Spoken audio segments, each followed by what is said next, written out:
E aí, meus queridos e queridas, meu nome é Professor Pedro Ivo. Se você se interessa por força resultante, hoje essa daí é a aula de hoje, tá bom? O que é força resultante? Força resultante é a soma de todas as forças que atuam sobre um sistema.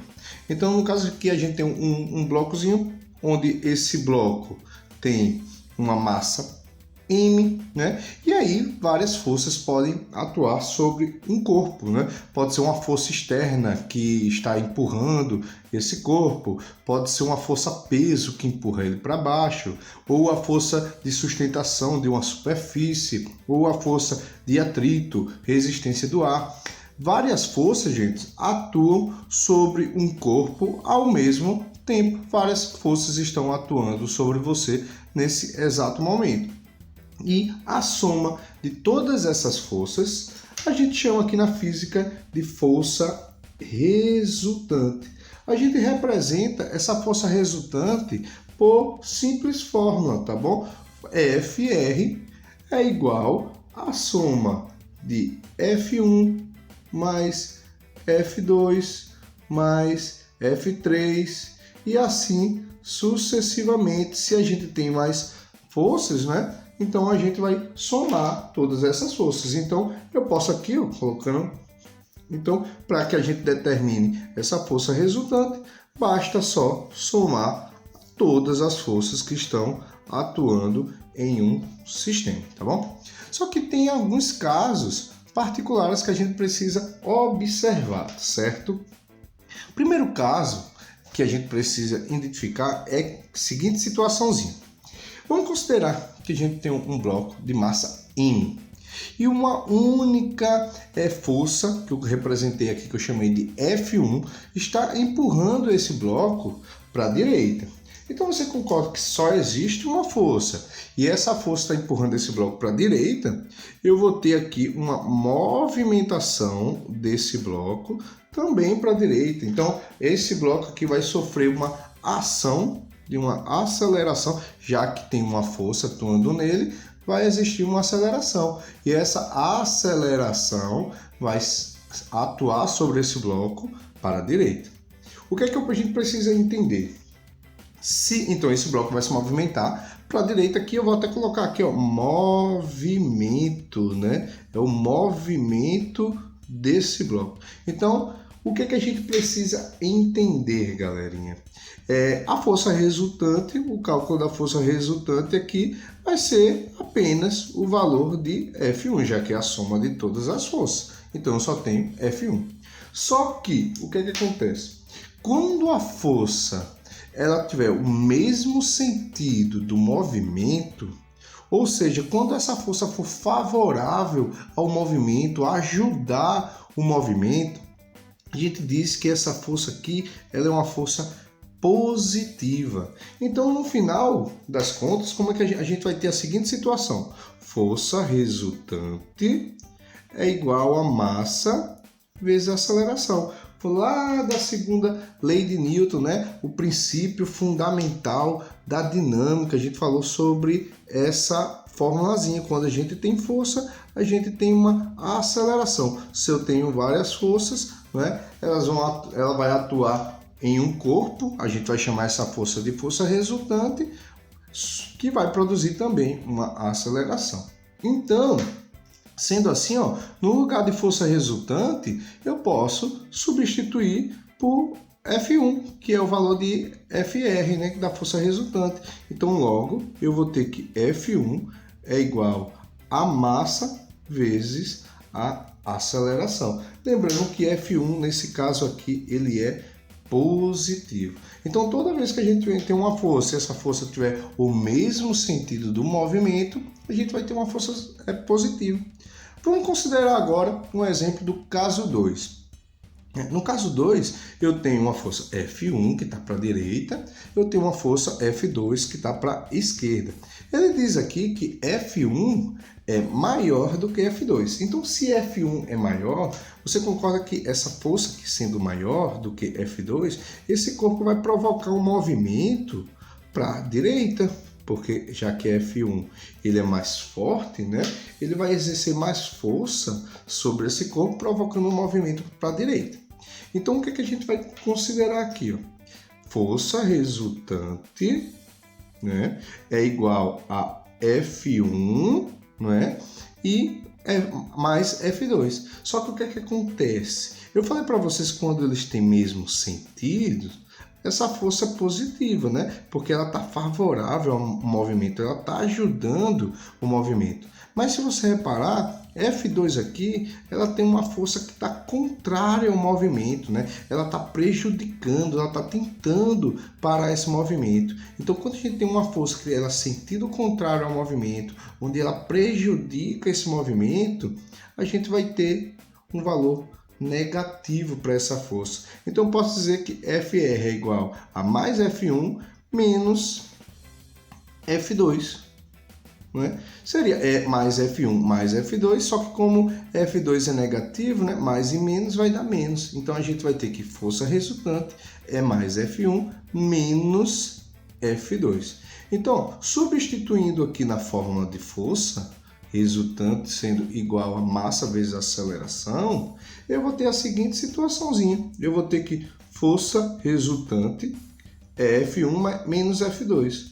F1 menos F2 é igual a massa vezes aceleração. Então, a gente tem aqui, ó, o cálculo, a formulazinha para a gente determinar o caso 2, né? Então, é bem simples.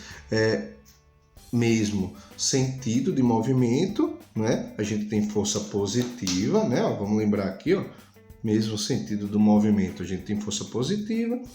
A gente aqui tem força positiva e aqui eu tenho uma força negativa, tá bom? Já que ela está no sentido contrário ao movimento. No caso 3, uma situação particular, né? Dessa vez eu tenho 4 forças. E o que é que ele disse? Ele disse que o valor da força F1 é maior do que F2, então significa que ele vai empurrar esse objeto para a direita. E ele disse que F3 é igual a F4. Isso significa que como F4 e F3 são iguais, nenhum deles é maior, significa que esse objeto nem sobe, ele nem tem força suficiente para subir, porque F3 está segurando, e ele nem desce, né? Ele não tem força suficiente para descer, porque F4 está segurando, eles têm a mesma força. Mas eles podem promover movimento aqui na horizontal, né? Pois F1 é maior do que F2. Então, a gente vai ter uma movimentação aqui, ó, na horizontal, né? Nesse sentido. Então, o que é que acontece, né? Lembrando aqui, como é que a gente calcula a força resultante? Eu tenho a seguinte situaçãozinha que foi falado. Quando F1 está no sentido de movimento, ele é positivo. Então, a gente tem um valor positivo para F1 aqui, nessa figura.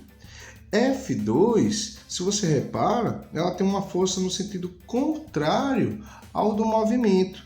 Então, o valor dessa força aqui é um valor negativo, né? Mas, se você reparar, a gente tem ainda uma força F4, uma força F3.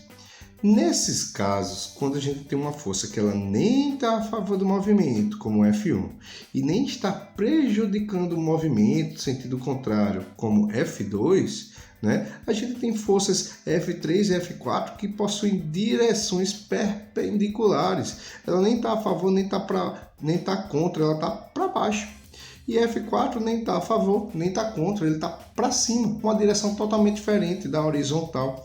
Então, nesses casos, a gente vai ter tanto a força F3 quanto a força F4, que são perpendiculares, forças iguais a zero, tá bom? Mas olha, se liga aqui, pelo amor de Deus, tá bom? Não significa que essa força F3 e essa força F4 são iguais a zero, mas elas não alteram a movimentação da força resultante. Ela nem ajuda, nem movimenta, nem atrapalha. Então, a gente anula essas forças, tá certo? Então, como essas forças são anuladas, a gente vai ter a seguinte situaçãozinha, né? Força resultante é igual a massa vezes aceleração. Substituindo força resultante por F1 menos F2, a gente vai encontrar, ó, F1 positivo e F2 negativo igual a massa vezes a aceleração. E aí a gente consegue agora determinar os três casos. É bem fácil, só a gente lembrar, mesmo sentido. A gente tem uma força positiva, sentido contrário, a gente tem uma força negativa, e quando a gente tem uma força que ela não está nem a favor nem contra, ela é perpendicular ao movimento, essa força é anulada ao sistema aqui, ó, a força resultante. A gente não inclui ela na força resultante, tá bom? Então vamos ver, vamos considerar aqui esse exemplo aqui. Eu vou até aumentar e vou colocar aqui uma força aqui, eu vou chamar essa força de força F4, né? Força F4. Então, para a gente determinar aqui essa força resultante, a gente vai ter que a força resultante é igual. Vamos considerar que essas forças F1 e F2, vamos considerar, na verdade, que o movimento já foi dado e esse movimento dessas forças está sendo aplicado por essa setinha, ela está se movimentando para a direita, tá bom? Então, a gente vai ter a seguinte situaçãozinha. F1 é positivo, F2 também é positivo, F3 negativo, enquanto a gente tem F4 que não está nem a favor nem contra, uma força nula. Então a gente vai ter a seguinte força resultante: F1 positivo mais F2 menos F3. E assim a gente encontra o valor da força resultante substituindo no valor da fórmula do princípio fundamental da dinâmica. A gente vai ter mais F1 mais F2 menos F3 igual a massa vezes aceleração, tá bom? Então, galera, é bem simples, bem fácil. Quando a gente tem uma força ao mesmo sentido, ela vai ser sempre positiva. Quando a gente tem uma força no sentido contrário, ela vai ser negativa. E quando a gente tem uma força que ela é perpendicular ao sistema, a gente vai ter uma força que ela é nula, tá bom? A gente vai em relação à resultante, ela é igual a zero, tá bom? Eu espero que eu tenha ajudado vocês de alguma forma e a gente se encontra na próxima aula. Valeu, galera. Tchau.